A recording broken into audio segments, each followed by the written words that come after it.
Assalamualaikum warahmatullahi wabarakatuh. Segala puji bagi Allah, Tuhan semesta alam. Solawat serta salam semoga senantiasa tercurah kepada Nabi Muhammad, keluarga beliau, para sahabatnya, dan siapa saja yang mengikuti sunnahnya hingga hari kiamat. Amma ba'du, saudaraku yang dirahmati Allah, di antara penyakit hati yang sangat berbahaya, namun seringkali tidak disadari oleh pelakunya, adalah penyakit ujub.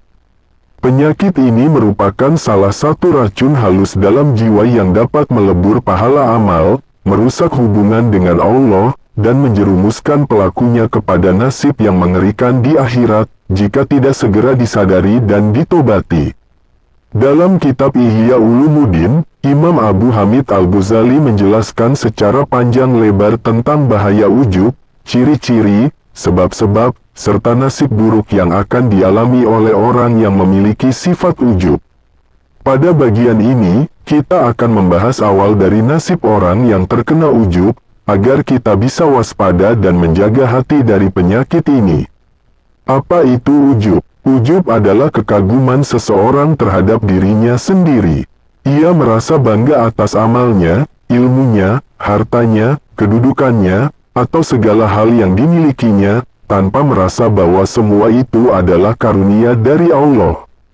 Ia merasa telah melakukan sesuatu yang luar biasa, seolah-olah keberhasilannya murni berasal dari dirinya, bukan dari taufik dan rahmat Allah. Imam Al-Ghazali berkata dalam Ihya Ulumuddin, orang yang ujub merasa bahwa dirinya memiliki keistimewaan yang menjadikan dia lebih baik dari orang lain, padahal ia lupa bahwa segala sesuatu yang ia miliki berasal dari Allah dan bisa diambil kembali kapan saja. Nasib orang ujub, kehancuran amalnya. Nasib pertama yang menimpa orang yang memiliki ujub adalah hilangnya pahala amal kebaikan yang telah ia lakukan. Dalam Ihya Ulumuddin disebutkan bahwa ujub dapat menghancurkan amal seperti api yang membakar kayu kering. Betapa banyak orang yang sholat, puasa, bersedekah, bahkan menangis dalam doa, tapi semua itu tidak ada nilainya di sisi Allah karena dibarengi dengan ujub di hati. Ujub bukan hanya membatalkan amal, tapi juga menghalangi pelakunya dari menerima petunjuk. Orang yang ujub merasa sudah baik, sudah benar, sudah cukup. Ia tidak lagi merasa perlu belajar, tidak butuh nasihat, dan tidak suka dikritik. Ia terperangkap dalam pujian dan kekaguman terhadap diri sendiri. Maka bagaimana mungkin ia akan menerima cahaya hidayah? Al-Ghazali menulis, orang yang merasa cukup dengan dirinya akan tertutup dari jalan untuk memperbaiki diri. Ia tidak lagi melihat kesalahannya, dan merasa dirinya suci. Nasib kedua, dicintai setan, dijauhi malaikat. Orang yang ujub menjadi sahabat kesayangan setan, karena setan tahu bahwa ujub adalah gerbang menuju kesombongan. Sementara itu, malaikat menjauh darinya karena malaikat mencintai orang yang tawadu atau rendah hati dan senantiasa merendahkan diri di hadapan Allah. Bayangkan, ketika seseorang sedang melakukan ibadah, tapi karena ujub, amal itu tidak diterima, malah mengundang murka Allah dan menjauhkan rahmat dari dirinya. Bukankah itu sebuah kerugian besar? Dalam satu kisah disebutkan bahwa iblis berkata kepada para pengikutnya, jika kalian berhasil menanamkan rasa kagum pada diri seseorang setelah ia beramal, maka biarkan ia. Tak perlu kalian goda lagi, karena ia sudah cukup dengan ujubnya untuk menjadi teman kita di neraka. Nasib ketiga, menjadi orang yang terhalang dari keikhlasan. Orang yang ujub tidak akan pernah sampai pada derajat ikhlas. Ia bisa saja menangis dalam sholat, berpuasa sepanjang hari, atau bahkan berhaji ke Baitullah, namun semua itu tidak murni karena Allah, melainkan karena dorongan batin untuk merasa hebat atau menunjukkan kelebihannya. Ikhlas adalah syarat utama diterimanya amal. Tapi orang ujub tidak akan ikhlas, karena ia selalu melihat dirinya lebih dari yang lain. Ia merasa dirinya istimewa, lebih saleh, lebih pandai, lebih baik dari semua orang. Al-Ghazali menyebutkan bahwa orang yang tidak mampu merendahkan hatinya dan melepaskan kagum terhadap dirinya, maka ikhlas tidak akan tinggal dalam hatinya, meski ia berpura-pura ikhlas seumur hidup. Nasib keempat, jauh dari rahmat Allah. Imam Al-Ghazali menekankan bahwa sifat ujub akan menjauhkan pelakunya dari rahmat dan ampunan Allah. Sebab orang ujub merasa dirinya sudah cukup baik, sehingga tidak ada lagi rasa takut kepada Allah, tidak ada tangisan penyesalan, dan tidak ada keinginan untuk bertaubat. Padahal orang yang paling dekat dengan rahmat Allah adalah mereka yang menangis karena merasa dosanya banyak, yang merendah dalam sujudnya karena merasa tidak layak di hadapan Allah. Adapun orang ujub, ia justru merasa dirinya paling dekat dengan surga. Rasulullah bersabda, 3 perkara yang membinasakan, kekikiran yang ditaati, hawa nafsu yang diikuti, dan seseorang yang ujub terhadap dirinya sendiri. Hadis riwayat Tabrani. Nasib kelima, dipermalukan di akhirat. Bayangkan seseorang yang selama hidupnya rajin beramal, tapi ketika hari kiamat datang, Allah bongkar semua penyakit hatinya di hadapan makhluk.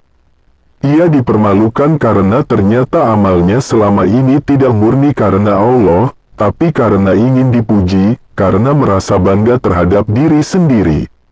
Imam Al-Ghazali dalam Ihya menuliskan, akan datang hari di mana Allah membuka isi hati setiap hamba. Pada hari itu, orang yang menyembunyikan ujub akan dipermalukan, dan amalnya ditolak. Nasib seperti ini adalah kehinaan yang paling dahsyat, karena terjadi di hadapan Allah dan seluruh makhluk.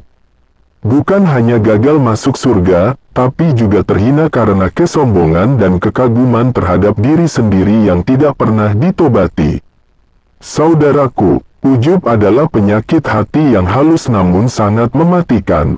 Ia bisa masuk melalui pintu ibadah, ilmu, harta, pujian, atau prestasi. Maka siapapun yang tidak waspada, akan terjerumus dan menghadapi nasib yang mengerikan sebagaimana dijelaskan oleh Imam Al-Ghazali dalam Ihya Ulumuddin. Saudaraku yang berbahagia, selanjutnya, kita akan membahas akar-akar penyebab ujub, cara mengenalinya dalam diri, serta bagaimana nasib buruk itu bisa dihindari. Semoga Allah menjaga hati kita dari penyakit ujub dan menetapkan kita dalam jalan orang-orang yang ikhlas. Sebab-sebab timbulnya ujub, saudaraku yang dirahmati Allah, ujub tidak muncul secara tiba-tiba. Ia tumbuh dari akar-akar tertentu yang sering tersembunyi dalam hati. Imam Al-Ghazali dalam Ihya Ulumuddin menyebutkan bahwa di antara penyebab utama ujub adalah kelalaian dan kebodohan terhadap hakikat diri dan hakikat amal. Orang yang ujub biasanya 1. Lupa bahwa semua kebaikan datang dari Allah. Ia merasa mampu melakukan segala amal karena kekuatannya sendiri. 2. Tidak sadar bahwa amal baik belum tentu diterima. Ia bangga dengan amal yang belum tentu bernilai di sisi Allah. 3. Tidak menyadari banyaknya kekurangan dalam amalnya. Ia buta terhadap celah dan aib dalam ibadahnya. Imam Al-Ghazali berkata, orang yang ujub adalah orang yang tertipu oleh amalnya. Ia melihat amal itu besar padahal di sisi Allah mungkin sangat kecil, atau bahkan tak bernilai sama sekali karena kotor oleh riya, sum'ah, dan ujub. Tingkatan dan wujud ujub. Tidak semua ujub berada dalam satu bentuk. Imam Al-Ghazali membaginya dalam beberapa tingkatan dan jenis, tergantung dari apa yang menjadi sumber kekaguman diri itu. Di antaranya, 1. Ujub karena ilmu. Orang ini merasa dirinya pintar, merasa paling tahu agama, sulit menerima nasihat, suka meremehkan orang lain yang belum setingkat ilmunya. Padahal bisa jadi ilmunya tidak diamalkan, atau malah menjadikannya sombong. 2. Ujub karena amal. Ini yang paling sering terjadi. Orang merasa dirinya ahli ibadah. Karena sering puasa sunnah, sholat malam, atau banyak sedekah, ia merasa lebih suci. Tapi ia lupa, amal tanpa ikhlas adalah seperti tubuh tanpa ruh. 3. Ujub karena keturunan atau keturunan ulama. Ada orang yang membanggakan nasabnya, seolah-olah karena ayah atau kakeknya seorang ulama, maka ia pasti mulia. Padahal kemuliaan di sisi Allah tidak ditentukan oleh garis keturunan, tetapi oleh ketakwaan dan keikhlasan pribadi. 4. Ujub karena kekayaan atau jabatan. Orang merasa dirinya lebih mulia karena harta, jabatan, atau pengaruh. Ia merasa lebih layak dihormati. Padahal Allah tidak melihat rupa dan harta, tapi melihat hati dan amal hambanya. Imam Al-Ghazali berkata, ujub adalah tanda kebodohan, karena orang yang berakal tahu bahwa dirinya hanyalah tempat kelemahan, kekurangan, dan dosa. Nasib buruk yang lain yaitu, terhalang dari perbaikan diri. Orang yang terkena ujub akan sangat sulit memperbaiki dirinya. Mengapa? Karena dia tidak lagi menganggap dirinya salah. Ia merasa sudah benar, sudah saleh, sudah lebih baik dari orang lain. Ia menolak kritik, menghindari introspeksi, dan tidak mau muhasabah. Padahal siapa yang berhenti dari memperbaiki diri, maka ia sedang berjalan menuju kehancuran secara perlahan.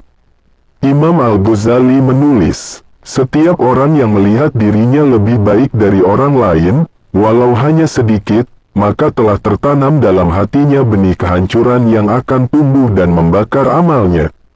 Sedangkan nasib buruk lainnya ialah dicabutnya taufik dari Allah. Saudaraku, taufik adalah kemampuan untuk melakukan kebaikan dengan pertolongan Allah. Orang yang ujub akan dicabut taufiknya, sehingga walau ia berilmu, ia tidak lagi mendapat petunjuk untuk beramal dengan benar. Bahkan bisa jadi Allah biarkan dia dalam kekaguman palsu terhadap dirinya, hingga ia mati dalam keadaan tertipu. Nauzubillahi min zalik. Inilah bentuk azab yang paling menakutkan, tidak merasa berdosa saat berdosa, dan tidak merasa butuh ampunan saat hati telah beku. Dalam sebuah atsar disebutkan, jika engkau melihat seseorang terus diberi kemampuan beramal, namun ia semakin ujub dan sombong, maka ketahuilah itu adalah istidraj dari Allah. Dibenci oleh Allah dan makhluknya. Dalam Ihya Ulumuddin, Al-Ghazali menjelaskan bahwa orang yang ujub akan semakin dibenci oleh orang-orang yang mengenalnya, bahkan oleh orang-orang saleh sekalipun. Ia kehilangan wibawa, kehilangan rasa hormat, meskipun ia menutupi ujubnya dengan senyum atau penampilan agama. Bahkan yang lebih dahsyat lagi, Allah murka kepada orang yang ujub, karena ia telah menyekutukan dalam hal kebesaran. Hanya Allah yang layak dibanggakan, bukan makhluknya. Firman Allah, janganlah engkau menganggap dirimu suci. Dia lebih tahu siapa yang bertakwa. Quran Surat An-Najm 32. Saudaraku, sifat ujub adalah jalan menuju kehancuran ruhani. Ia bisa membuat seseorang, amalannya terhapus, dijauhkan dari keikhlasan, dicabut taufiknya, dijauhi malaikat dan dibenci makhluk, tidak mendapat rahmat Allah. Semua ini menunjukkan bahwa ujub bukanlah perkara ringan, tapi penyakit yang sangat berbahaya. Maka tugas kita bukan sekadar menghindari ujub, tapi juga mendeteksi dan mencabut akarnya dari hati, dengan ilmu, muhasabah, dan doa yang sungguh-sungguh.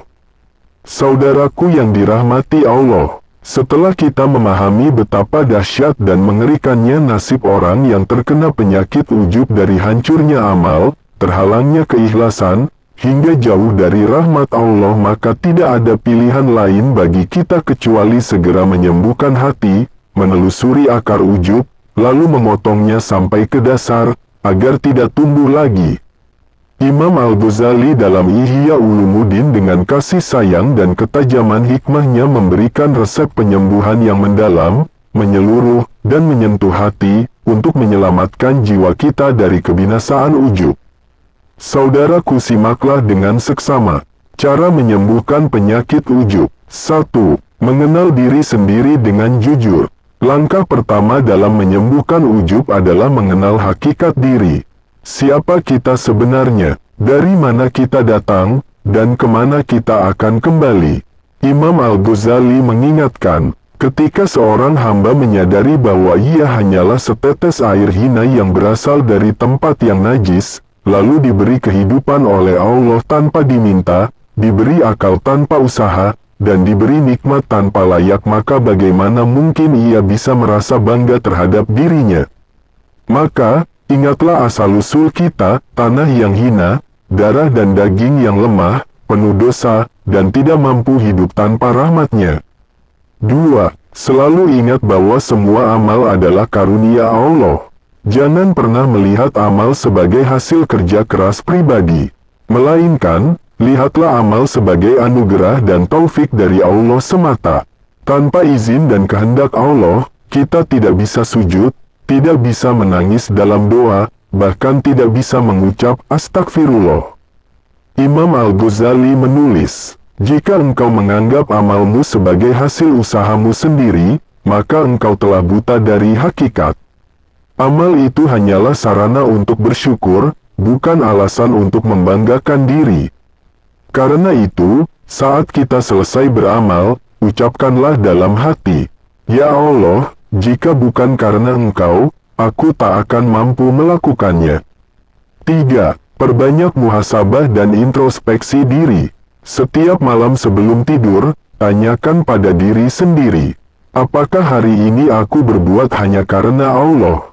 Apakah dalam amal tadi aku mengharap ridanya atau pujian manusia? Apakah hatiku sempat merasa lebih baik dari orang lain? Dengan muhasabah yang jujur, kita akan mulai melihat betapa banyak cacat dalam diri, dan itu akan mematahkan kesombongan serta melebur ujub.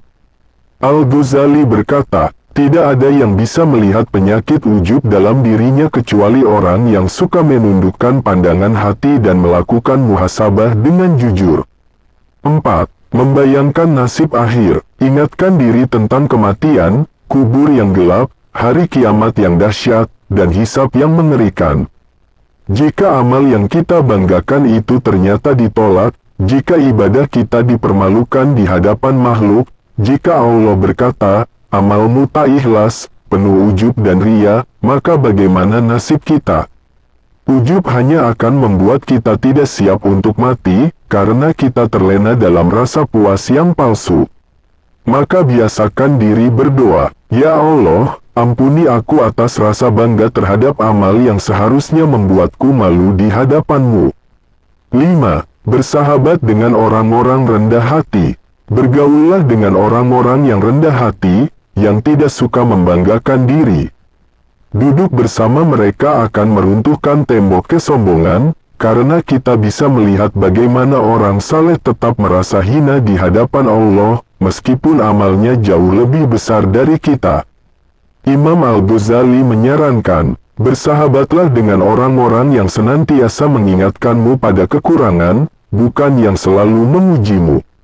Orang yang memujimu berlebihan adalah racun bagi jiwamu, sedangkan orang yang mengingatkanmu dengan cinta adalah obat dan pelindung hatimu.